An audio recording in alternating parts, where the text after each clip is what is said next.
নাই ভালো রাখছেন খারাপ দেখেন না আওয়ামী লীগ যেভাবে দেশকে দুর্নীতি করছে ওইসব দেখেন নাই বেয়াদব মহিলা এসব উল্টাপাল্টা কথা বলেন না তাহলে দিকে থেকে আওয়ামী লীগের সারা বাংলাদেশ বেয়াদব মহিলা আওয়ামী লীগের কথা আওয়ামী লীগের আমলা যেভাবে স্বৈরাচারী করেছে ওইসব কি আবার দখল করতে চান বেয়াদব মহিলা যায় জায়গা থেকে তুমি লাগো বেয়াদব যাও তুমি আওয়ামী লীগের কথা জয় বাংলা জয় বাংলা কি অধিকার নাই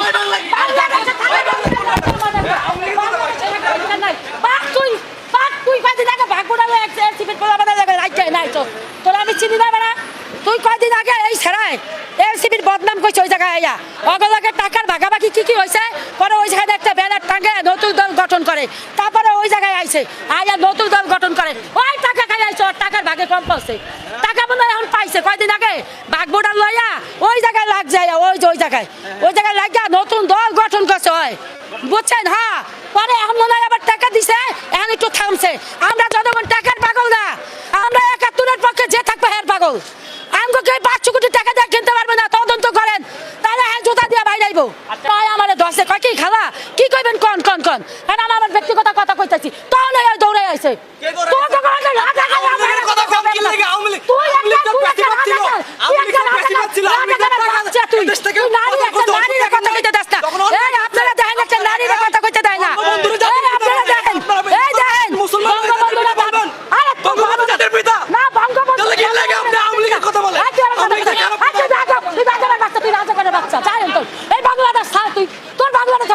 অধিকার নাই তুই ১,০০০ টাকা আওয়ামী লীগের লোকে দেয় এই কারণে এই জায়গায় বক্তব্য দেন বেশিবাদের লোক আপনি আওয়ামী লীগের লোক আওয়ামী লীগের দোষর সমস্যা কি কালকে এই জায়গায় একটা মহিলা আইছে দুইটা বাচ্চা নিয়ে আইছে আরেকটা মহিলা মানে আরেকজন লগে আইছে তা আইলে ওই মহিলা তো এই ধরেন কোনো ইতে আহে নাই কোনো অগ্নিসংযোগে আহে নাই আইছে কোনো কথা আহে নাই গ্যাঞ্জাম কথা আহে নাই আইছে মহিলা হয়তো বা ঘরে থাকতে পারে না ঘুমাইতে পারে না ৭১-রে ভালোবাসে এই কারণে যেমন আমি এই তো ৭১-রে ভালোবাসি আমি একজন মুক্তিযোদ্ধার সন্তান আমার বাপ মার কোনো লোভ লালসা ছিল না এই যে যারা ওখানে রাজনীতি করতে চায় ৭১-এর সময় এরা কী করছে জানেন একদম এই যে গ্রামে মানুষ থাকে না জায়গায় এখন তো গণবসতি আগে তো গণবসতি ছিল না মুক্তিযোদ্ধারা মুক্তিযোদ্ধা দেশ স্বাধীনকরণের লেখা পাকিস্তানের বিরুদ্ধে পাকিস্তানের রাজাকাররা যদি আঙ্গ গায়ে গুলি টুলি করে এরা দেশ যুদ্ধে নাইমা গেছে গা তখন যদি কেউ ঘরে পানি খাইতে যাইতো এরা এই ঘর পর্যন্ত দেখাই দিত যে না এরা এনে মুক্তিযোদ্ধা আহে এনে মুক্তিবাহিনী আহে এনে পানি খায় এনে চিরা মুড়ি একটু দিত খাইতে শিক্ষা দিনে তো অভাব ছিল বাবা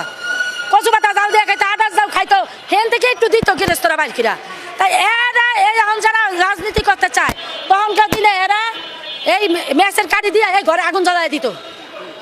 হ্যাঁ ঘরে থাকতে দিত না গ্রামে হ্যাঁ ঘর বাড়ি জ্বালা দিত এখন যদি যুবক মেয়ে থাকতো ক্যাম্পে লইয়া যেত বুঝছো ক্যাম্পে লইয়া যেত তাহলে আমরা এই বঙ্গবন্ধুর এই কারণেই তো মানুষে ভালোবাসে নাহলে তো মানুষে ভালোবাসতো না জনকে এই নারীরা যারা দোষিত হয়েছে এরা বঙ্গবন্ধু কইছে এরা আমার সন্তান তোমরা